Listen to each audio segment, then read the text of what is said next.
નમસ્કાર દર્શક મિત્રો, હું છું રૂપલ વણિચિયા. સંપૂર્ણ ન્યૂઝમાં આપનું સ્વાગત છે. થરાદ પંથકમાં પ્રેમ સંબંધ મામલે એક યુવકનું અપહરણ કરી તેને ઢોરમાર મારવાના કેસમાં થરાદ પોલીસે મોટી કાર્યવાહી કરી છે.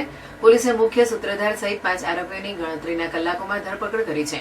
આ હુમલામાં ગંભીર રીતે ઘવાયેલો યુવક પાલનપુર સિવિલ હોસ્પિટલમાં જીવન મરણ વચ્ચે ઝોલા ખાઈ રહ્યો છે.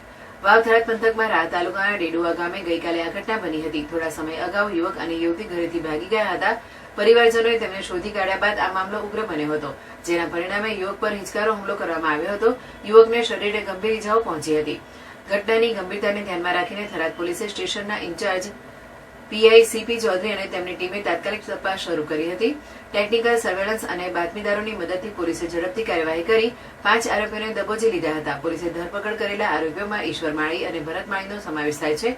આ ઉપરાંત પોપટ માળી, કરશન માળી અને ઈશ્વરસિંહની પણ ધરપકડ કરવામાં આવી છે. પોલીસે જણાવ્યા અનુસાર પકડાયેલા આરોપીઓની પૂછપરછમાં હુમલા પાછળનું ચોક્કસ કારણો જણાવવાના પ્રયાસો ચાલી રહ્યા છે. આ ઘટનામાં સંડોવાયેલા અન્ય ફરાર શખ્સોને પકડવા માટે પણ અલગ અલગ ટીમો બનાવી તપાસ તેજ કરવામાં આવી છે.